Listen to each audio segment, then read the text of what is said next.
Hello my dear aspirants, welcome to our YouTube channel Sri logics and tricks.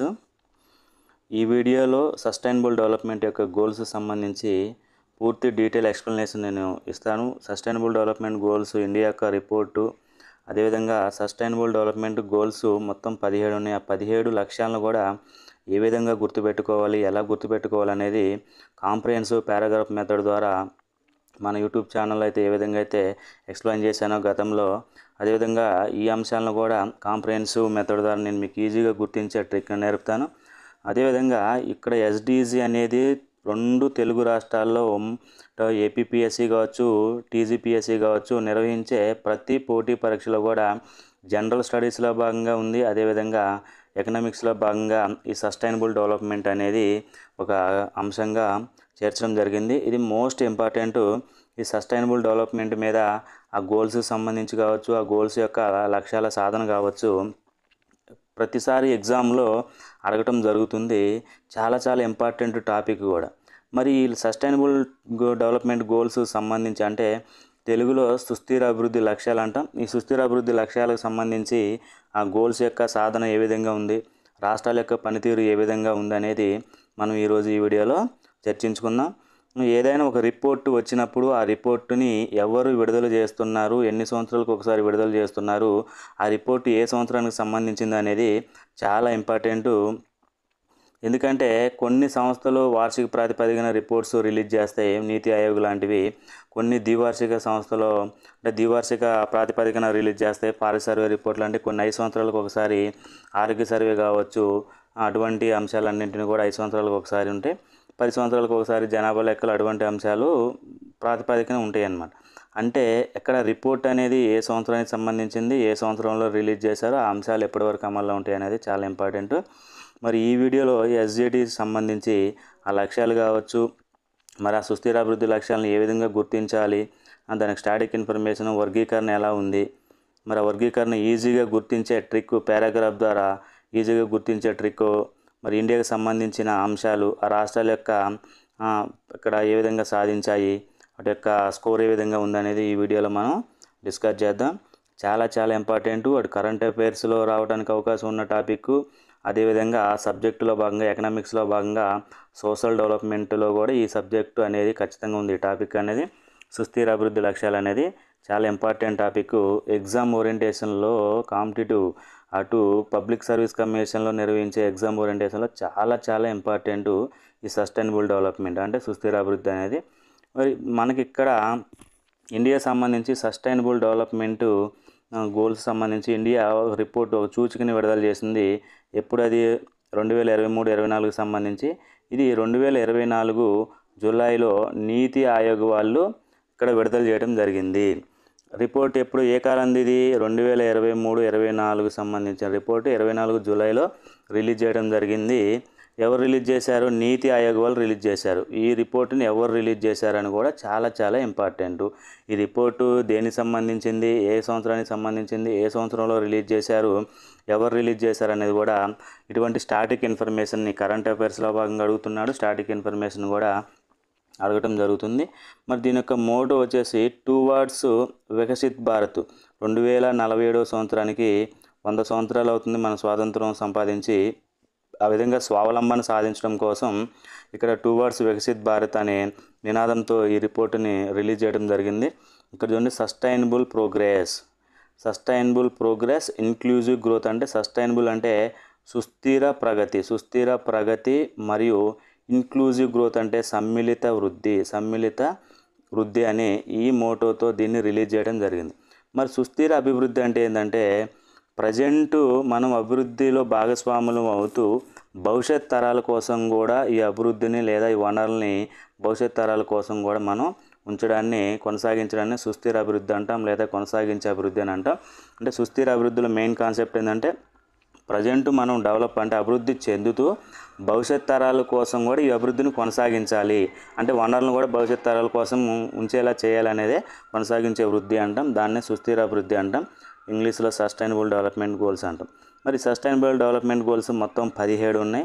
ఆ 17 కూడా వాటి యొక్క సింబల్స్ కానీ ఏ విధంగా ఉన్నాయి అనేది నేను ఒక పేజీలో ఇవ్వటం జరిగింది. మన సుస్థిర అభివృద్ధి లక్ష్యాలకు సంబంధించి మెయిన్ చూద్దాం. అసలు సుస్థిర అభివృద్ధి లక్ష్యాలు వాటి యొక్క పరిణామ క్రమం ఎలా ఉందనేది. 2015 సెప్టెంబర్లో ఐక్యరాజ్య సమితి యొక్క సర్వసభ్య సమావేశంలో 17 లక్ష్యాలను ప్రతిపాదించడం జరిగింది. 2015 సంవత్సరంలో ఐక్యరాజ్య సమితి సర్వసభ్య సమావేశంలో మొత్తం సస్టైనబుల్ డెవలప్మెంట్ SDGలు మొత్తం సస్టైనబుల్ డెవలప్మెంట్ గోల్స్ అన్ని 17. 193 దేశాల అంగీకారంతో ఇవి 2016 జనవరి 1 నుండి అమల్లోకి వచ్చాయి. ఇది కూడా ఇంపార్టెంట్.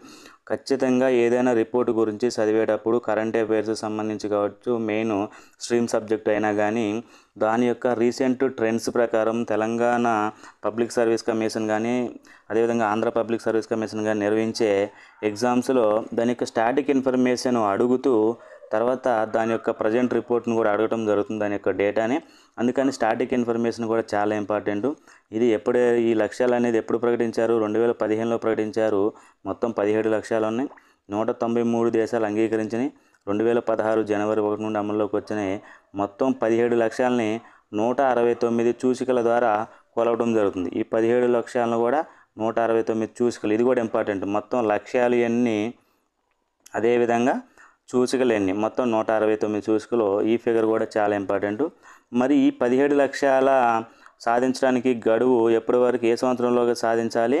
2030 సంవత్సరం నాటికి సాధించాలి. అంటే 15 సంవత్సరాల కాలం, 2015 నుంచి 2030 వరకు మొత్తం 15 సంవత్సరాల కాలం నాటికి సాధించాలంటే 2030 సంవత్సరం నాటికి ఈ 17 లక్ష్యాలు సాధించాలని ఇలా ఒక తీర్మానం చేయటం జరిగింది 2015 UNO సర్వసభ్య సమావేశంలో. మరి ఈ 17 లక్ష్యాలకు సంబంధించి ఏ విధంగా వర్గీకరించారంటే మొత్తం 5 పీస్ అంటాం, ఇక్కడ 5 పీస్ అంటాం. ఇక్కడ చూసినట్లయితే ఇక్కడ పీపుల్, అదేవిధంగా ప్రాస్పారిటీ అంటే సౌభాగ్యం, ప్లానెట్ అంటే భూగోళం, పీస్ అంటే శాంతి, పార్ట్నర్షిప్ అంటే భాగస్వామ్యం. వీటిని ఏ విధంగా గుర్తించవచ్చు?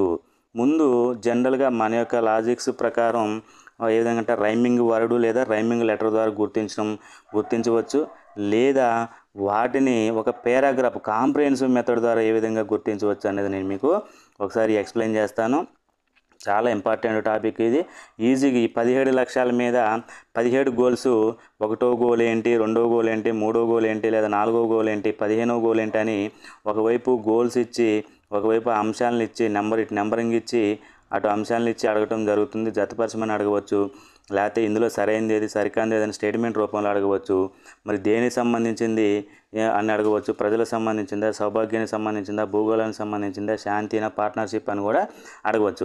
వీటిని ఏ విధంగా ఈజీగా గుర్తించవచ్చు అనేది నేను మీకు పారాగ్రాఫ్ ద్వారా నేను మీకు ఎక్స్ప్లెయిన్ చేస్తాను. ఇక్కడ చూసినట్లయితే చాలా చాలా ఇంపార్టెంట్. మొదటి గోల్ వచ్చేసి పేదరికాన్ని నిర్మూలించడం. సస్టైనబుల్ డెవలప్మెంట్లో మొదటి గోలు పేదరికాన్ని నిర్మూలించడం. 2వ గోల్ వచ్చేసి ఆకలి, జీరో హంగర్ అంటాం, ఆకలిని కూడా తగ్గించడం, జీరో హంగర్, అసలు ఆకలి లేకుండా శూన్యంగా చేయడం. అదేవిధంగా ఆహార భద్రత కల్పించడం, ఇక్కడ ఆకలి లేకుండా చూడటం, అదేవిధంగా ఆహార భద్రత కల్పించడం. 3వది ఆరోగ్యకరమైన జీవనాన్ని అందరికీ అందించడం. 4వది నాణ్యమైన విద్యను అందరికీ అందించడం. 5వది లింగ సమానత్వాన్ని సాధించడం, స్త్రీ పురుష లింగ సమానత్వాన్ని సాధించడం. ఇక్కడ 6వ నెంబర్ లేదు కదా, 6వ నెంబర్ అనేది వేరే, అంటే ఈ ప్లానెట్ కిందకు వస్తుంది. ఇక్కడ చూడండి 6వ నెంబర్ అనేది ప్లానెట్ కింద ఉంటుంది. ఇక్కడ 6 పరిశుభ్రమైన నీరు, పారిశుద్ధ్యాన్ని అందించడం, ఇక్కడ 6 అనేది ఇక్కడ ఉంటుంది. 7వది శక్తి వనరులు, అందరికీ కూడా అంటే క్లీనుడు శక్తి వనరులు అందించడం, శక్తి వనరులు ఏర్పాటు చేయడం. 8వది ఆర్థిక వృద్ధి, అదేవిధంగా ఉపాధి అవకాశాలు కల్పించడం, మౌలిక సదుపాయాలు కల్పించడం, పారిశ్రామికీకరణ, నవకల్పనలో అభివృద్ధి చేయడం. 9వది. 10వది అసమానతలను తగ్గించడం. 11వది నగరాలు, ఆవాసాలు, కమ్యూనిటీలు అభివృద్ధి చేయడం. అదేవిధంగా 12వది ఉత్పత్తి వినియోగం, అంటే సుస్థిరంగా ఉత్పత్తి చేయడం, అదేవిధంగా సుస్థిరంగా వినియోగించడం, అంటే సక్రమైన పద్ధతిలో ఉత్పత్తి చేయాలి, అదేవిధంగా వినియోగం కూడా సక్రమైన పద్ధతిలో ఉండాలి. పర్యావరణంలో మార్పులు, దానికి సంబంధించిన తక్షణ చర్యలు తీసుకోవడం, లేదా శీతోష్ణ స్థితి విద్యకు సంబంధించి. 14 నీటిలో జీవం, జలవనరుల సంరక్షణ. 15 భూమిపై జీవం, భూవనరుల సంరక్షణ. ఇక్కడ శాంతి, 16 శాంతి, న్యాయం, సుస్థిరమైన దృఢమైన సంస్థలు ఏర్పాటు చేయడం. 17వది పై లక్ష్యాల సాధనలో భాగస్వామి, అంటే ఇక్కడ దేశాలని, సంస్థలని, ప్రజల్ని, ప్రభుత్వాలని, NGOలని, ఇతరత్ర వాటిని భాగస్వామ్యం చేయడం పై లక్ష్యాల సాధన కోసం. ఇక్కడ మొదటి 5 వచ్చేసి మొదటి 5 వచ్చేసి ప్రజలు అంటే ప్రజలకు సంబంధించిన పీపుల్స్ అంటాం. మొదటి పీ వచ్చేసి పీపుల్స్. ఇందులో 5 గోల్స్ ఉన్నాయి. 1 నుంచి 5 వరకు 5 గోల్స్ ఉన్నాయి. ప్రాస్పారిటీ సౌభాగ్యం వచ్చేసి 7 నుంచి 11 గోల్స్ ఉన్నాయి. ప్లానెట్కి సంబంధించి 12 నుంచి 15 మరి 6వ గోల్ ఉంది. పీజ్లో 1, 16 శాంతిలో 1, పార్ట్నర్షిప్లో 1, 17 గోల్స్ ఉన్నాయి. మరి గోల్స్ని కూడా ఈజీగా ఎలా గుర్తించవచ్చు అంటే ప్రజలకు సంబంధించి మొదటి 5 కూడా ప్రజలకు సంబంధించే ఉంటాయి. ఈ ప్రజల యొక్క పేదరికాన్ని నిర్మూలించాలి, వారికి ఆకలి తగ్గించడం, ఆహార భద్రత కల్పించడం, వారికి ఆరోగ్యకరమైన జీవనం ఇవ్వడం, వారికి విద్యను అందించడం, అందులో లింగ సమానత్వాన్ని సాధించడం. ఇక్కడ సౌభాగ్యం అంటే ప్రజలందరూ కూడా శాంతి సౌభాగ్యాలతో జీవించే విధంగా అంటే వారికి సదుపాయాలు కల్పించడం, సరైన శక్తి వనరులు సమకూర్చాలి, ఆర్థిక వృద్ధి ఉపాధి అవకాశాలు కల్పించాలి, పారిశ్రామికీకరణ కల్పించాలి, పరిశ్రమలు ఏర్పాటు చేయాలి, నవకల్పనలు ప్రోత్సహించాలి, మౌలిక సదుపాయాలు ఏర్పాటు చేయాలి, అసమానతలు తగ్గించాలి, అంటే సుస్థిరమైన నగరాల ఆవాసాల కమ్యూనిటీలని అభివృద్ధి చేయడానికి ప్రోత్సాహం ఇవ్వాలి. ఇవన్నీ కూడా సౌభాగ్యం అంటే స్వేచ్ఛ అంటే సౌకర్యవంతంగా జీవించడానికి వీటికి సంబంధించిన అంశాలు. ఇవి భూగోళం మొత్తం భూమికి సంబంధించిన భూమి మీద పరిశుభ్రమైన నీరు, అదేవిధంగా అంటే కలుషితం కాకుండా చూడటం, పరిశుభ్రంగా ఉండటం, మరి భూ వనరుల నుంచి ఉత్పత్తి చేయడం, అదేవిధంగా సక్రమంగా వినియోగించడం, మరి పర్యావరణ మార్పులకు సంబంధించి చర్యలు తీసుకోవడం, మరి నీటిలో సముద్రాలు కావచ్చు, సరస్సులు కావచ్చు, కాలువలు కావచ్చు, నదులు కావచ్చు, అందులో జీవయంక సంరక్షణ, అదేవిధంగా జల వనరుల సంరక్షణ. 15 భూమిపై జీవం. ఇవన్నీ కూడా భూమికి సంబంధించి 16లో 1 గోలు శాంతి, 17లో 1 గోలు భాగస్వామ్యం. వీటిని ఏ విధంగా ఈజీగా గుర్తించవచ్చు అంటే మనం రూపొందించిన కోడ్ చూసినట్లయితే చూడండి ఒకసారి కాంప్రిహెన్సివ్. నేను ఎప్పుడైనా కానీ మొదట కాంప్రిహెన్సివ్ పారాగ్రాఫ్లో ఈజీగా గుర్తించేటట్టు నేను ఇక్కడ చూపిస్తాను. ఎందుకంటే ఈ విధంగా పారాగ్రాఫ్ ద్వారా అయితే చాలా ఈజీగా గుర్తించవచ్చు. 1కి 2 సార్లు చదువుకున్నట్లయితే అర్థమవుతుంది. రేపు మనం పారాగ్రాఫ్ ద్వారా రాసినప్పుడు కూడా ఇది తేలికగా ఉంటుంది.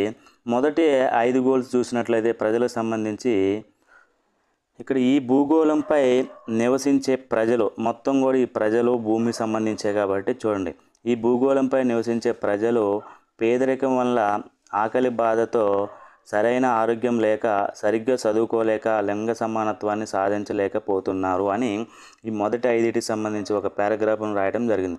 ఈ భూగోళం పైన నివసించే ప్రజలు పేదరికంతో బాధపడుతూ, ఆకలి బాధ వలన, సరైన ఆరోగ్యం లేక, సరిగా చదువుకోలేక, లింగ సమానత్వాన్ని సాధించలేకపోతున్నారు. ఈ విధంగా అంశాల మధ్య లింకు చేస్తూ నేను ఈ పారాగ్రాఫ్ను రాయడం జరిగింది. జనరల్గానే పేదరికం ఉంటే వారికి సరైన తిండి ఉండదు, ఆకలితో బాధపడతారు. ఆకలితో బాధపడుతున్నప్పుడు పోషణ లేక ఆరోగ్యం బాగుండదు. ఆరోగ్యం బాగోలేకపోతే చదువు మీద కాన్సన్ట్రేషన్ చేయలేరు. దీంతో లింగ సమానత్వాన్ని అంటే ఆడపిల్లల గురించి కానీ, ఆడవారి పట్ల అంటే లింగ సమానత్వాన్ని వారు కూడా పురుషులతో సమానత్వాన్ని సాధించలేరు అనేది మనం కోడ్ రూపొందించుకోవడం జరిగింది. ఇందులో పేదరికం వల్ల అంటే ఒకటో గోల్ ఏంది, పేదరిక నిర్మూలన. రెండోది ఆకలి బాధ అంటే ఆకలిని తగ్గించడం, అదేవిధంగా అంటే శూన్యస్థాయికి తీసుకురావడం, ఆహార భద్రత. మూడోది సరైన ఆరోగ్యమైన సదుపాయాలు కల్పించడం. ఇక్కడ 4వది నాణ్యమైన విద్య, చదువు అంటే నాణ్యమైన విద్య. 5వది లింగ సమానత్వాన్ని సాధించడం. చూడండి ఎంత సింపుల్గా ఉందో. అదేవిధంగా ఎక్కడ కూడా మిస్ మ్యాచింగ్ లేదు, లింక్ అయ్యేటట్టే నేను ఈ పారాగ్రాఫ్ను రాయడం జరిగింది. ఈ భూగోళం పైన నివసించే ప్రజలు పేదరికం వల్ల ఆకలి బాధతో, సరైన ఆరోగ్యం లేక, సరిగ్గా చదువుకోలేక, లింగ సమానత్వాన్ని సాధించలేకపోతున్నారు. ఎక్కడ కూడా మిస్ మ్యాచింగ్ లేకోకుండా సెంటెన్స్ ఫార్మేషన్ కూడా కరెక్ట్గా ఉంది, గ్రామటికల్ కూడా. ఇంకా ఇది మర్చిపోవడానికి అవకాశం లేదు. ఈ విధంగా మొదటి 5 గోల్స్ని మనం ఈజీగా గుర్తించవచ్చు. తర్వాత 5 గోల్స్ని చూసినట్లయితే ఇక్కడ 6వ గోల్ ఉంది కాబట్టి ఈ 6వ గోల్ని కూడా కొంచెం జాగ్రత్తగా చూడండి. ఈజీగా 6వ గోల్ ఏంది, ఇక్కడ పరిశుభ్రత, అదేవిధంగా పరిశుభ్రమైన మంచినీటిని సదుపాయం కల్పించడం. నేను ఏ విధంగా రాశానంటే 6 RO వాటర్. RO వాటర్ అంటే ఏంటి, మినరల్ వాటర్, పరిశుభ్రమైన నీరు అందించాలి కాబట్టి నేను ఆ విధంగా గుర్తించాను. 6 RO వాటర్ అలా గుర్తించండి. 6 శానిటైజేషన్, మరి పారిశుద్ధ్యం కూడా ఉంది కాబట్టి 6 శానిటైజేషన్, అలా రైమింగ్ సౌండ్ ద్వారా కూడా నేను మెన్షన్ చేయడం జరిగింది 6వ గోల్ని. తర్వాత ప్రాస్పారిటీకి సంబంధించిన 5 గోల్స్ని చూసినట్లయితే ఇక్కడ ఆ సౌభాగ్యానికి సంబంధించి ప్రజలు శక్తి వంచన లేకుండా పనిచేయాలంటే వారికి ఆర్థిక ఉపాధి అవకాశాలు కల్పించి, మౌలిక సదుపాయాలు, పరిశ్రమలు ఏర్పాటు చేస్తే నవకల్పనలు చేస్తూ అసమానతలు తగ్గిస్తారు. దీంతో సుస్థిరమైన నగరాలు ఆవాసాలు ఏర్పడతాయి. చూడండి, ఇది కూడా ఎంత చక్కగా గ్రామటికల్గా సెట్ అయిందో, అంటే ఎక్కడ కూడా మిస్ మ్యాచింగ్ లేకుండా ఇక్కడ మనం సెట్ చేయడం జరిగింది. ప్రజలు శక్తి వంచన లేకుండా పని చేయాలంటే వారికి ఆర్థిక ఉపాధి అవకాశాలు కల్పించాలి. వాటితో పాటు మౌలిక సదుపాయాలు, పరిశ్రమలు ఏర్పాటు చేస్తే నవకల్పనలు అంటే కొత్త కొత్త ఆవిష్కరణలు చేస్తూ అభివృద్ధిలో భాగమవుతూ అసమానతలు తగ్గిస్తారు. దీంతో సుస్థిరమైన నగరాలు, ఆవాసాలు, కమ్యూనిటీలు ఏర్పడతాయి. ఇక్కడ శక్తి అనేది నేను వీటిని కీవర్డ్స్ని ఇక్కడ హైలైట్ చేయడం జరిగింది కలర్తో. ఇక్కడ శక్తి అంటే ఏడవ లక్ష్యం ఇది శక్తి వనరులు.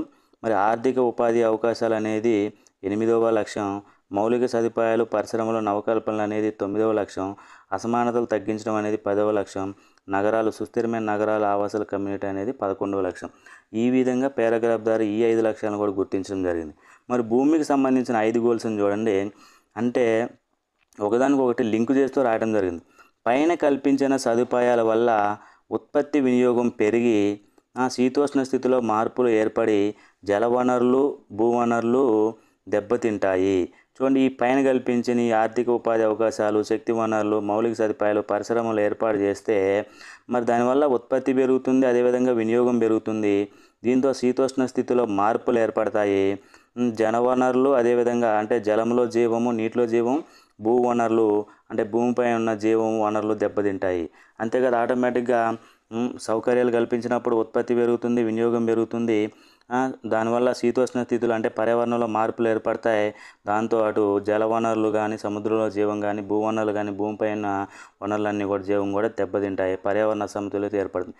దీన్ని కూడా చక్కగా గ్రామటికల్గా ఎక్కడ మిస్ మ్యాచింగ్ లేకుండా సెంటెన్స్ ఫార్మేషన్ కరెక్ట్గా చేశాను. ఈజీగా గుర్తుంటుంది.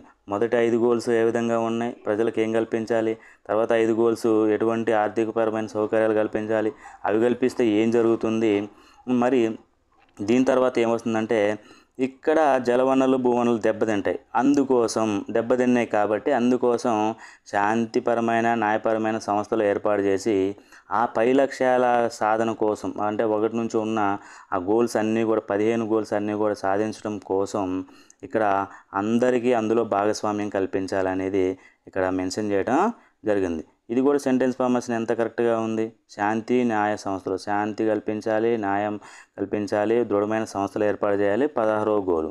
17వ గోలు అందరికీ భాగస్వామ్యం కల్పించాలి. ఈ విధంగా ఎక్కడా కూడా మిస్ మ్యాచింగ్ లేకుండా చాలా చక్కగా వీటిని ఏర్పాటు చేయడం జరిగింది.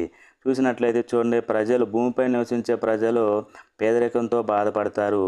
దీంతో ఆకలితో బాధపడతారు. సరైన ఆహారం లేక, సరైన ఆరోగ్యం లేక నాణ్యమైన విద్య అందుకోలేరు. దీంతో లింగ సమానత్వాన్ని సాధించలేరు. ప్రజలందరికీ శక్తి వంచన లేకుండా పనిచేయాలంటే అందరికీ ఆర్థిక వృద్ధి, ఉపాధి అవకాశాలు కల్పించాలి. ఈ విధంగా కల్పించినట్లయితే మౌలిక సదుపాయాలు, పరిశ్రమలు ఏర్పాటు చేస్తే నవకల్పనలు చేస్తూ అసమానతలు తగ్గిస్తారు. దీంతో సుస్థిర నగరాలు, ఆవాసాలు ఏర్పడతాయి. పైన కల్పించిన సదుపాయాల వల్ల ఉత్పత్తి వినియోగం పెరిగి శీతోష్ణ స్థితిలో మార్పులు ఏర్పడి జలవనరులు, భూవనరులు దెబ్బతింటాయి. అందుకోసం శాంతి, న్యాయ సంస్థలు ఏర్పాటు చేసి అందరికీ భాగస్వామ్యం కల్పించాలి. చాలా చక్కగా వాటి యొక్క గోల్స్ని కూడా నేను ఇక్కడ హైలైట్ చేయడం, దాని మీద నెంబరింగ్ కూడా వేయడం జరిగింది. ఈ పై గోల్స్ని ఒకసారి చదివి కింద పారాగ్రాఫ్ని 1-2 సార్లు చదివినట్లయితే ఈజీగా గుర్తించవచ్చు ఈ గోల్స్ని. మరి అదేవిధంగా ఇంకొక పద్ధతిలో ఏ విధంగా గుర్తించవచ్చు అంటే ఇందులో కూడా నేను రాయడం జరిగింది. ఇది కూడా అంటే ఇది రైమింగ్ లెటర్ ద్వారా, ఇందాక పారాగ్రాఫ్ కాంప్రిహెన్సివ్ పద్ధతి ద్వారా గుర్తించడం, ఇది రైమింగ్ లెటర్ ద్వారా ఏ విధంగా గుర్తించవచ్చు అంటే ఫస్ట్ గోల్ వచ్చేసి పావర్టీ, పేదరికం, అలా పేదరిక నిర్మూలన, పాప అలా గుర్తించండి. సెకండ్ గోల్ 2 ఆహారం, ఆకలి అనే 2 కూడా అతి ముఖ్యమైన అంశాలు. 2 ఆహారం అలా గుర్తించండి. 3 మందులు, రైమింగ్ లెటరు. మందులు అంటే ఆరోగ్యానికి సంబంధించి, లేదా మెడిసిన్ అంటే అలా ఆరోగ్యానికి సంబంధించి అలా గుర్తుంచుకోండి. 4 నాణ్యమైన విద్య, ప్రజలందరికీ నాణ్యమైన విద్య అందించడం. 5 అమ్మ, ఆడపిల్లల సంరక్షణ. ఇక్కడ ఆడవారి యొక్క సంరక్షణ అంటే లింగ సమానత్వాన్ని సాధించడం. ఎప్పుడైతే అమ్మ, ఆడపిల్లలను ఎప్పుడైతే మనం సంరక్షిస్తామో భ్రూణహత్యలు చేయకోకుండా అప్పుడు లింగ సమానత్వాన్ని సాధిస్తాం. 5 అలా గుర్తించండి. ఇక్కడ 6 ఆర్ఓ వాటర్, పరిశుభ్రమైన నీరు. 6 శానిటేషన్, పారిశుద్ధ్యం. ఈ విధంగా రైమింగ్ లెటర్ ద్వారా గుర్తించండి. ఈ ఫస్ట్ 5 ప్రజలకు సంబంధించినవి, ఇది భూగోళానికి సంబంధించింది. తర్వాత 5 ప్రాస్పరిటీ, సౌభాగ్యానికి. 7 శక్తి వనరులు ఏర్పాటు చేయడం. 7 చేసే అలా గుర్తించండి. 8 ఉపాధి, ఆర్థిక వృద్ధి, ఉపాధి అవకాశాలు కల్పించడం, ఆర్థిక వృద్ధిని సాధించడం. 9 ఇంగ్లీష్లో 9 అని రాశాను. నవకల్పనలు ఏర్పాటు చేయటం. ఈ నవకల్పనలు ఎప్పుడైతే వచ్చిందో దాన్ని పారిశ్రామికీకరణ అనుకొని మౌలిక సదుపాయాలు కూడా యాడ్ చేసుకోండి. 10 అసమానతలు తగ్గించడం. 11 పట్టణాలు, ఆవాసాలు, కమ్యూనిటీలు ఏర్పాటు. 11 పట్టణాల ఏర్పాటు లేదా నగరాల ఏర్పాటు. 12 ప్రొడక్షన్ అంటే ఉత్పత్తి, దాంతోపాటు వినియోగం గుర్తుంచుకోండి. 13 పర్యావరణ విద్య లేదా పర్యావరణంలో మార్పులు, శీతోష్ణ స్థితి విద్య. 13 పర్యావరణ విద్య. 14 నేను 14 అని రాశాను. 4 నా ఉంది నీటిలో జీవం అంటే జలంలో జీవం, జలవనరులు. 15 పృథ్వీపై జీవం, అదేవిధంగా భూవనరులు అంటే పృథ్వీ అంటే భూమి కాబట్టి 15 అలా రాశాను. 16 శాంతి న్యాయం. 16 శాంతి న్యాయం రైమింగ్ లెటర్ ద్వారా. 17 పార్ట్నర్షిప్. ఈ విధంగా అప్పటికప్పుడు చూసిన పారాగ్రాఫ్ను చదవటము, రాయటము, గుర్తుపెట్టుకోవడం కష్టం అనుకున్నప్పుడు అప్పటికప్పుడు రైమింగ్ లెటర్ ద్వారా కూడా ఏ విధంగా గుర్తించవచ్చు అనేది కూడా నేను ఇక్కడ రాయటం జరిగింది. ఇవన్నీ కూడా కీవర్డ్స్, చాలా ఇవన్నీ కూడా కీవర్డ్స్, ఆ గోల్ యొక్క కీవర్డ్స్, అవే. కాబట్టి ఈ వర్డ్స్ని గుర్తుంచుకొని ఈ నెంబరింగ్ ఈజీగా 9 అనంగులోనే మీకు ఈజీగా రావాలి. నవకల్పనలు అనుకోండి. 8 అంటే ఉపాధి అవకాశాలు అనుకోండి. 7 అంటే శక్తి వనరులు. 6 అంటే శానిటైజేషన్. 6 అంటే ఆర్ఓ వాటర్. 5 అంటే అమ్మలు. 4 అంటే నాణ్యమైన విద్య. 3 అంటే మందులు అంటే ఆరోగ్యం అనుకోండి. 2 అంటే ఆహారం. 2 ఆకలి. 2 ఫస్ట్ పావర్టీ అనుకోండి. 11 పట్టణాలు. 12 ప్రొడక్షన్. 13 పర్యావరణం. 14 నీటిలో జీవం. 15 పృథ్వీపై జీవం. 16 శాంతి. 17 పార్ట్నర్షిప్. ఈ విధంగా ఈ నెంబరింగ్ ద్వారా కూడా ఈజీగా మనం గుర్తించవచ్చు. నేను మీకు 2 రకాలుగా గుర్తించడం జరిగింది. ఇట్లా రైమింగ్ లెటర్ ద్వారా, అదేవిధంగా కాంప్రిహెన్సివ్ మెథడ్ ద్వారా కూడా గుర్తించడం జరిగింది. మరి ఎస్డిసి యొక్క ఇండియా యొక్క లక్ష్యాలను చూసినట్లయితే ఈ ఎస్డిసికి సంబంధించి ఇక్కడ నీతి ఆయోగ్ ఒక రిపోర్టుని విడుదల చేయడం జరిగింది. ఆ రిపోర్టు 2023-24 జూలైలో ఇక్కడ 2024 జూలైలో విడుదల చేయడం జరిగింది. ఎస్డిసి ఇండియా యొక్క రిపోర్టును నీతి ఆయోగ్ ఎప్పుడు రిలీజ్ చేసింది?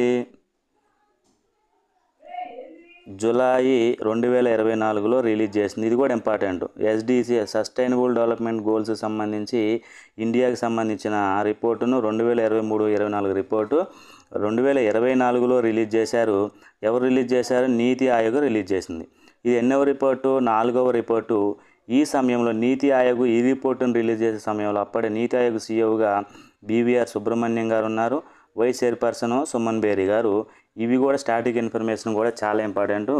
నేను గతంలో చెప్పినట్లు ఏదైనా రిపోర్ట్ వచ్చిందంటే దాని యొక్క స్టాటిక్ ఇన్ఫర్మేషన్ కూడా చదవండి. ఇది 4వది. అంటే మొదటిది ఎప్పుడు రిలీజ్ చేశారు? 2018లో. రెండవది 2019-20 రిపోర్టు 20లో రిలీజ్ చేశారు. మూడవది 2021-21లో రిలీజ్ చేశారు. 4వది 23-24 ప్రజెంట్ 24 జూలైలో రిలీజ్ చేయడం జరిగింది. ఇది 4వ రిపోర్టు.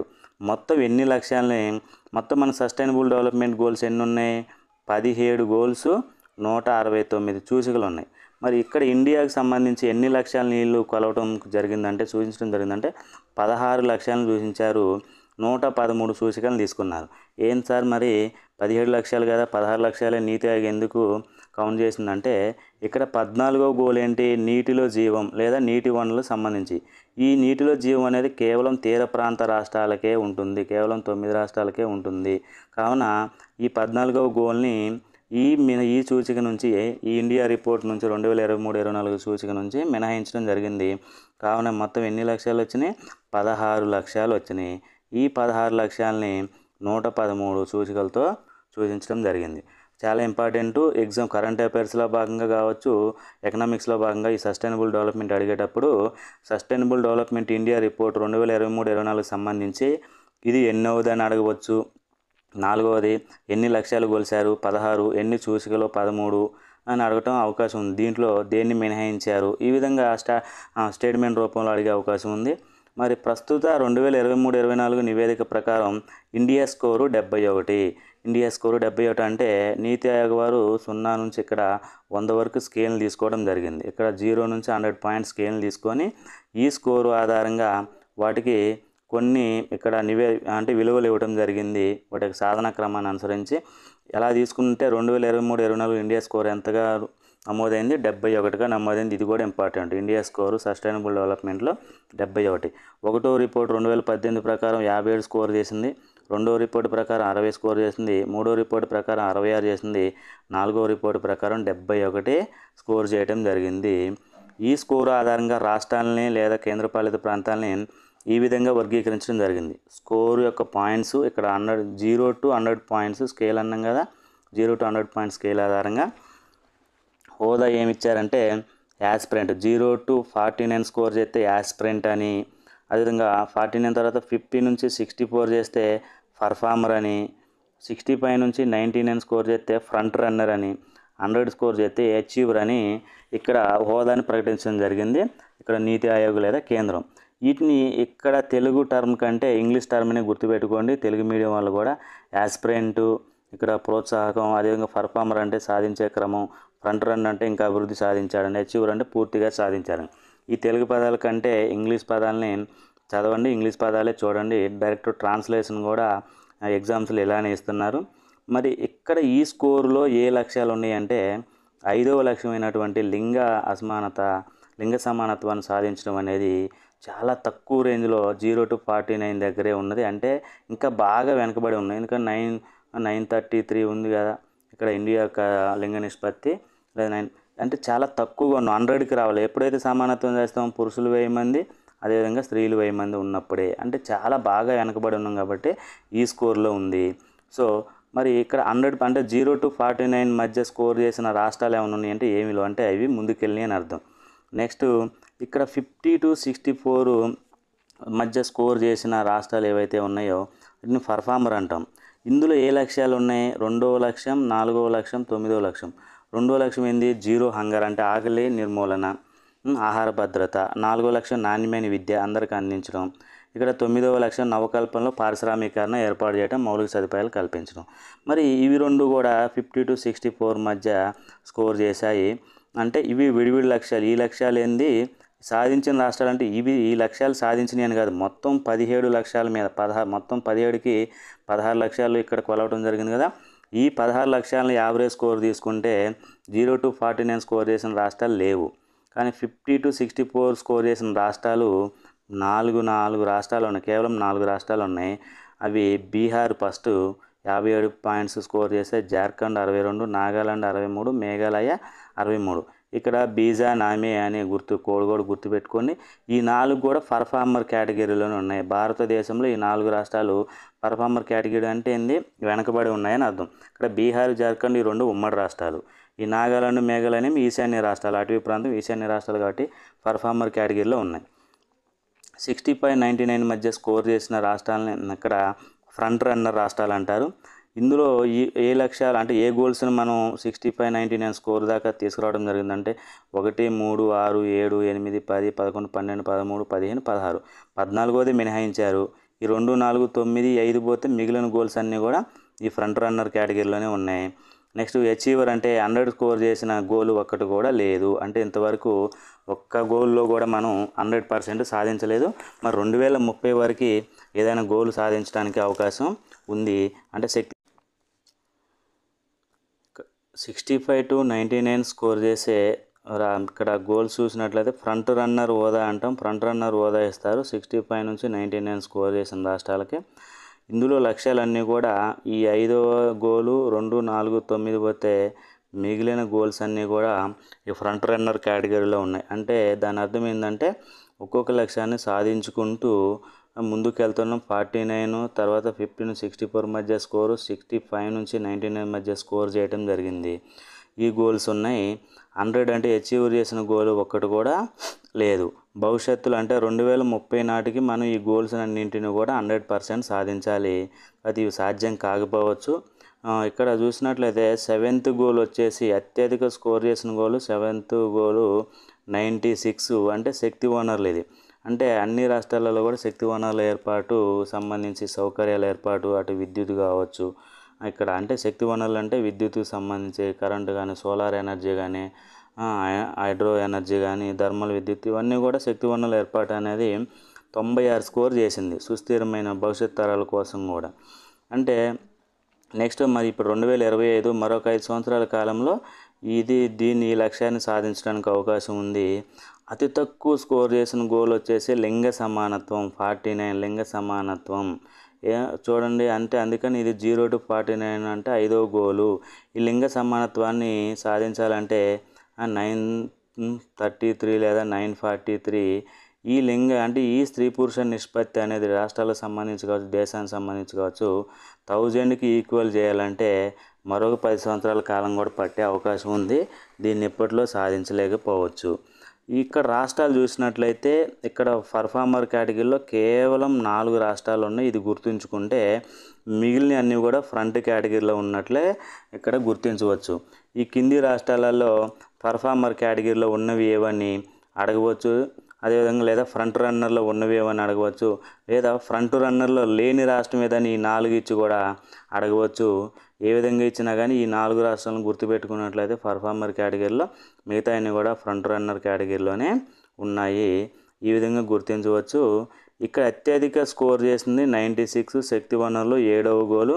అతి తక్కువ స్కోర్ చేసింది 5వ గోలు లింగ సమానత్వానికి సంబంధించి 49. యావరేజ్ స్కోర్ వచ్చేసి 71. ఇండియాది యావరేజ్ స్కోరు 71. ఇక్కడ రాష్ట్రాల స్కోర్ రేంజ్ చూసినట్లయితే ఇక్కడ 57 నుంచి స్కోరు 79 మధ్య ఉంది. రాష్ట్రాలలో ఇక్కడ తక్కువ స్కోర్ చేసింది బీహార్ 57 చేసింది, ఉత్తరాఖండ్ 79 స్కోర్ చేయడం జరిగింది. ఇక్కడ యూటీలు అంటే కేంద్రపాలిత ప్రాంతాలకు సంబంధించి ఇక్కడ 65 తక్కువ స్కోర్ లడఖ్ చేస్తే 77 అనేది చండీగఢ్ చేయడం జరిగింది. ఈ విధంగా రేంజ్ కూడా అడగటానికి అవకాశం ఉంది కాబట్టి రేంజ్ని కూడా నేను మెన్షన్ చేయడం జరిగింది. ఈ ఎస్డిజి 2023-24 ఇండియా రిపోర్ట్లో ఉత్తమ స్కోర్ సాధించిన లేదా ఉత్తమ ప్రదర్శన చేసిన రాష్ట్రాలు ఇక్కడ కేంద్రపాలిత ప్రాంతాలను తీసుకున్నట్లయితే టాప్లో ఉత్తరాఖండ్ ఉంది, సెకండ్ ప్లేస్లో కేరళ ఉంది, థర్డ్ ప్లేస్లో తమిళనాడు ఉంది, ఫోర్త్ ప్లేస్లో గోవా ఉంది, ఫిఫ్త్ ప్లేస్లో హిమాచల్ ప్రదేశ్ ఉంది. చూడండి ఇక్కడ టాప్ కేటగిరీ తీసుకున్నట్లయితే ఉత్తరాఖండ్ భారతదేశంలో పైన ఉంది, దాని కింద ఇక్కడ 5వది హిమాచల్ ప్రదేశ్ దాని పక్కన ఉంది. ఇక్కడ కేరళ, తమిళనాడు, గోవా ఈ 3 కూడా దక్షిణాది రాష్ట్రాలు, పక్కపక్క రాష్ట్రాలు. ఈ విధంగా గుర్తుంచుకోండి. ఇక్కడ స్కోర్ చూసినట్లయితే 79, 79, 78, 77, 77 ఇచ్చారు కదా. మరి ఉత్తరాఖండ్కి 1వ ప్లేసు, కేరళకు 2వ ప్లేస్ ఎందుకు ఇచ్చారంటే గత రిపోర్ట్ తీసుకున్నట్లయితే 2020-21లో ఉన్న రిపోర్ట్కి ఇప్పుడు తీసుకున్న స్టాండర్డ్స్ని ఏది ఎక్కువగా సాధించింది, అప్పుడు స్కోర్కి ఇప్పుడు స్కోర్కి డిఫరెన్స్ యావరేజ్గా ఏది ఎక్కువ సాధించింది అనే దాన్ని బట్టి ఇక్కడ ఒక ర్యాంకింగ్ ఇవ్వడం జరిగింది. అంటే గతంలో ఉత్తరాఖండ్ కంటే కేరళ కంటే ఉత్తరాఖండ్ తక్కువ స్కోర్ చేసి ఇప్పుడు 79కి వచ్చిందంటే ఎక్కువ పనితీరు కనబరిచినట్లు కాబట్టి ఈ విధంగా దీనికి ఇక్కడ 1వ స్థానం ఇవ్వడం జరిగింది. కేరళ 2వ స్థానానికి, తమిళనాడుకి 3వ స్థానం, గోవాకి 4వ స్థానం, హిమాచల్ ప్రదేశ్కి 5వ స్థానం ఇవ్వడం జరిగింది. ఉత్తమ స్కోరు, ఉత్తమ ప్రదర్శన చేసిన రాష్ట్రాలు ఇవన్నీ కూడా ఫ్రంట్ రన్నర్ కేటగిరీలోనే ఉన్నాయి. మరి కేంద్రపాలిత ప్రాంతాలకు వచ్చేసరికి చండీగఢ్ 77, జమ్మూ కాశ్మీర్ 74. ఈ 2 కూడా ఉత్తరాది పైన ఉంటాయి, భారతదేశానికి పైన అంటే ఉత్తరాదిని ఉంటాయి. ఇక్కడ పాండిచ్చేరి 74, అండమాన్ నికోబార్ దీవులు ఇక్కడ 2 ఉన్నాయి. ఇవి కూడా ఈ 2 కూడా ఎక్కడ ఉంటాయి, భారతదేశానికి దక్షిణ భాగంలో ఉంటాయి. ఆ విధంగా కూడా గుర్తించండి. కేంద్రపాలిత ప్రాంతాలు అంటే పై భాగంలో ఉన్నాయి తీసుకోండి, తర్వాత 2 కింది భాగంలో ఉన్నాయి తీసుకోండి. ఇవి ఉత్తమ స్కోర్ సాధించిన రాష్ట్రాలు. తక్కువ స్కోర్ సాధించిన రాష్ట్రాలు వచ్చేసి ఇందాకే చెప్పాము, ఇక్కడ బీజానామే అనే కోడ్ రూపొందించడం జరిగింది. బీహార్ 57 స్కోరు, జార్ఖండ్ 62, నాగాలాండ్ 63, మేఘాలయ 63, అరుణాచల్ ప్రదేశ్ 65. వీటిని కూడా ఈజీగా గుర్తించవచ్చు. ఈ 4 కూడా పర్ఫార్మర్ కేటగిరీ. ఇక్కడ చూడండి బీహార్, జార్ఖండ్ ఇవి 2 కూడా ఉమ్మడి రాష్ట్రాలే. అంటే ఒకప్పుడు ఉమ్మడి రాష్ట్రంగా ఉండి విడిపోయినాయి కాబట్టి బీహార్, జార్ఖండ్ ఆ విధంగా గుర్తుంచుకోండి. ఇక్కడ నాగాలాండ్, మేఘాలయ, అరుణాచల్ ప్రదేశ్ ఈ 3 కూడా ఈశాన్య రాష్ట్రాలు కాబట్టి ఆటోమేటిక్గా సౌకర్యాలు అనేవి, కల్పనలు అనేవి, పరిశ్రమల ఏర్పాటు అనేవి చాలా తక్కువగా ఉంటాయి. ఇవి అటవీ ప్రాంత రాష్ట్రాలు కూడా ఇక్కడ ఏర్పాట్లు అనేవి చాలా తక్కువగా ఉంటాయి. సౌకర్యాలు, మౌలిక సదుపాయాల కల్పన కావచ్చు, పరిశ్రమల ఏర్పాటు కావచ్చు, నవకల్పనలు కావచ్చు, పారిశుద్ధ్యం కావచ్చు, ఇటువంటి అంశాలన్నీ కూడా చాలా తక్కువగా ఉంటాయి. అందుకని ఈశాన్య రాష్ట్రాలలో స్కోరు చాలా తక్కువగా ఉంది. ఈ విధంగా కూడా సబ్జెక్టుని మనం అండర్స్టాండింగ్ చేసుకొని అప్లై చేసుకుంటే ఈ విధంగా కూడా గుర్తించవచ్చు. మరి తక్కువ స్కోర్ సాధించినవి అంటే ఇవి తక్కువ స్కోర్ ఏం కాదు, ఇవి కూడా ఫ్రంట్ రన్నర్ కేటగిరీలో ఉన్నాయి. కాకపోతే ఎక్కువ టాప్లో ఉన్నవేవి, లీస్ట్లో ఉన్నవేవి అంటే కేంద్రపాలిత ప్రాంతాలు ఉన్నవే 8 కాబట్టి టాప్లో 4 రాశాను, కింద లీస్ట్లో 4 రాయటం జరిగింది. కానీ ఇవి రాష్ట్రాలు మాత్రం అలా కాదు కదా. సో ఇక్కడ 28 రాష్ట్రాలకు సంబంధించి టాప్లో ఉన్న 5, లీస్ట్లో ఉన్న 5 కూడా మెన్షన్ చేయడం జరిగింది. ఇక్కడ తక్కువ ఉన్నాయి లడఖ్, లక్షద్వీప్ రెండు కూడా ఎల్ మీద ఉంటాయి. లడఖ్, లక్షద్వీప్. నెక్స్ట్ దాద్రానగర్ అదేవిధంగా డామన్ డైవ్ సంబంధించి 66. నెక్స్ట్ ఢిల్లీ అనేది 70 స్కోర్ చేయడం జరిగింది. మరి తెలుగు రాష్ట్రాలకు సంబంధించి ఎన్నో స్థానంలో ఉన్నాయంటే ఇది చాలా ఇంపార్టెంట్. ఇక్కడ ఆంధ్రప్రదేశ్ 74 స్కోర్ చేస్తే 10వ స్థానంలో ఉంది. తెలంగాణ కూడా 74 స్కోర్ చేసి 11వ స్థానంలో ఉంది. ఏపీ 10వ స్థానం, తెలంగాణ 11వ స్థానం. ఏది సస్టైనబుల్ డెవలప్మెంట్ గోల్స్ యొక్క సాధనలో మన ప్రదర్శన బట్టి ఇక్కడ 74 స్కోర్ వచ్చింది. ఆ 74 స్కోర్ కూడా 10వ స్థానంలో ఏపీ ఉంటే తెలంగాణ 11వ స్థానంలో ఉంది. ఇది ఇంపార్టెంట్ పాయింట్, ఎగ్జామ్లో అడగటానికి కూడా అవకాశం ఉన్నటువంటిది. ఏపీకి సంబంధించి ఏమేమి సాధించినాయి, అదేవిధంగా తెలంగాణకు సంబంధించి ఏటిలో టాప్ ఉన్నాయి అంటే చూడండి. పేదరిక నిర్మూలన అంటే మొదటి గోల్ యొక్క సాధనలో 86 స్కోర్ చేసి 3వ స్థానంలో ఉంది. అంటే పేదరికాన్ని తగ్గించడంలో ఇండియా ఇక్కడ ఏపీ అనేది భారతదేశంలో 3వ స్థానంలో ఉంది. ఇక్కడ అదేవిధంగా ఆ 1వ గోల్ పేదరిక నిర్మూలనలో తెలంగాణ అనేది 2వ స్థానంలో ఉంది. అంటే తక్కువ మంది పేదలు ఉన్న రాష్ట్రం 2వ స్థానంలో తెలంగాణ ఉంటే 3వ స్థానంలో ఇక్కడ ఏపీ ఉంది. 7వ గోల్ అయినటువంటి శక్తి వనరులో 100 స్కోర్ సాధించి మొదటి స్థానం పొందింది. ఇక్కడ కూడా తెలంగాణ కూడా అదే 7వ గోల్లో 100 స్కోర్ సాధించి మొదటి స్థానం పొందింది. అంటే శక్తి వనరుల ఏర్పాటు శక్తి వనరుల ఏర్పాటు అంటే విద్యుత్ అంటే థర్మల్ విద్యుత్ కావచ్చు, అణు విద్యుత్ కావచ్చు, న్యూక్లియర్ కావచ్చు, జల విద్యుత్ కావచ్చు, సోలార్ విద్యుత్ కావచ్చు. అంటే అందరికి ప్రజలందరికీ కూడా శక్తి వనరుల ఏర్పాటు అనేది 100% స్కోర్ సాధించి 1వ స్థానం సాధించడం జరిగింది. ఇండియాలో ఈ 100 స్కోర్ నమోదు చేసిన రాష్ట్రాలు 16 రాష్ట్రాలు, 6 యూటీలు ఉన్నాయి ఈ 7వ గోల్ సాధించిన వాటిలో. అంటే ఈశాన్య రాష్ట్రాలు తప్పించితే మిగతా 16 రాష్ట్రాలు, 6 యూటీలు అన్నీ కూడా సాధించడం జరిగింది 7వ గోల్. అంటే ఇక్కడ తెలుగు రాష్ట్రాలు ఏ గోలు సాధనలో ముందు 100% సాధించినాయి అంటే ఇక్కడ శక్తి వనరులు 7వ గోల్ని 100% సాధించడం జరిగింది. 1వ స్థానంలో ఉంది. పేదరిక నిర్మూలనలో 3వ స్థానంలో ఉంటే ఏపీ, తెలంగాణ 2వ స్థానంలో ఉంది. ఇక్కడ నీటిలో జీవం అనే దాంట్లో 2వ స్థానం ఆంధ్రప్రదేశ్ ఉంది. కేవలం తీర ప్రాంత రాష్ట్రాలకే ఉంటాయి. అందులో 2వ స్థానం సాధించింది ఏపీ. ఈ 10వ గోల్ అసమానతలు తగ్గింపు అనే గోలు సాధనలో తెలంగాణ 3వ స్థానంలో ఉంది. ప్రజల ఆదాయ అసమానతలు కావచ్చు, సాంఘిక అసమానతలు కావచ్చు, ఆర్థిక అసమానతల తగ్గింపులో ఇక్కడ తెలంగాణ 3వ స్థానంలో ఉంది. ఇవి గుర్తుపెట్టుకోండి. ఇవి ఇంపార్టెంట్ ఎగ్జామ్ ఓరియంటేషన్లో రావడానికి అవకాశం ఉంది కరెంట్ అఫైర్స్లో భాగంగా. ఇక్కడ చూసినట్లయితే 100% అంటే 100 స్కోర్ సాధించిన రాష్ట్రాలు అంటే 7వ గోల్ని 100% నమోదు చేసిన రాష్ట్రాలు 16 రాష్ట్రాలు, 6 యూటీలు ఉన్నాయి ఈశాన్య రాష్ట్రాలు తప్పించి. అది గుర్తుంచుకోండి. గోలు 6 పారిశుద్ధ్యం ఇక్కడ, అదేవిధంగా శుద్ధమైన నీరు అందించడం అనే దాంట్లో 100% సాధించిన రాష్ట్రాలు 2 ఉన్నాయి. ఒకటి గోవా, 2 అండమాన్ నికోబార్ దీవులు. అందరికీ పారిశుద్ధ్యాన్ని కలిగించి పారిశుద్ధ్య వసతులు ఏర్పాటు చేసి అందరికీ కూడా శుభ్రమైన తాగునీరుని ఇక్కడ అందించడం జరిగింది. నెక్స్ట్ నగరాల ఆవాసాలు అనే 11వ గోల్ను కూడా 100% సాధించింది చండీగఢ్. ఎందుకని చండీగఢ్లో ప్రణాళికాబద్ధమైన పట్టణ ఏర్పాటు వ్యవస్థ అనేది ఉంది, మురుగునీటి వ్యవస్థ ఉంది. సో సుస్థిరమైన నగరాలు లేదా ఆవాసం చండీగఢ్ నగరం కాబట్టి ఈ కేటగిరీలో కేవలం చండీగఢ్ మాత్రమే 100% స్కోర్ సాధించింది. ఈ విధంగా కూడా అచీవ్ అయిన గోల్స్ కేవలం 7th గోల్ ఒకటి, నెక్స్ట్ పారిశుద్ధ్యం, అదేవిధంగా ఇక్కడ 11 గోల్. ఇవి రాష్ట్రాలు మాత్రమే సాధించాయి, ఇంకా ఇండియా సాధించలేదు. ఈ శక్తి వనరులలో 16 రాష్ట్రాలు, 6 యూటీలు అంటే దాదాపు 22 రాష్ట్రాలు 100% స్కోర్ సాధించాయి. కావున మిగిలిన రాష్ట్రాలు కూడా 6 రాష్ట్రాలు, మిగిలిన 2 యూటీలు కూడా 100% స్కోరు సాధిస్తే అప్పుడు ఆ 96 పాయింట్ల నుంచి 100కి వెళ్తుంది. అప్పుడు ఇండియా అనేది సస్టైనబుల్ డెవలప్మెంట్లో ప్రపంచం వ్యాప్తంగా ఆ గోల్ అంటే ఆ గోల్ని 7వ గోల్ని సాధించిన దేశంగా అవతరిస్తుంది. అంటే ఇంకా 100% స్కోర్ చేసిన గోల్ ఏదీ లేదు ఇండియా పరంగా. ఈ విధంగా అంటే సస్టైనబుల్ డెవలప్మెంట్కి సంబంధించి ఈ డెవలప్మెంట్ గోల్ సంబంధించి 1 నుంచి 17 గోల్స్లో పేదరిక నిర్మూలన ఎలా ఉంది, ఆహార భద్రత ఎలా ఉంది, జీవనం, విద్యకు సంబంధించి, లింగ సమానత్వం సంబంధించి ఒక్కొక్క గోలు ఏ రాష్ట్రం సాధించింది, ఏ రాష్ట్రం సాధించలేదు, ఏ రాష్ట్రం ఎంత స్కోర్ ఉందనేది మరొక వీడియోలో ఎక్స్ప్లెయిన్ చేస్తాను. ఈ వీడియో మీకు నచ్చినట్లయితే లైక్ చేయండి, షేర్ చేయండి, సబ్స్క్రైబ్ చేయండి, మీ యొక్క కామెంట్స్ని తెలియజేయండి. ఓకే ఫ్రెండ్స్, మీకు చాలా ఉపయోగకరంగా ఉంటుంది. Thank you very much.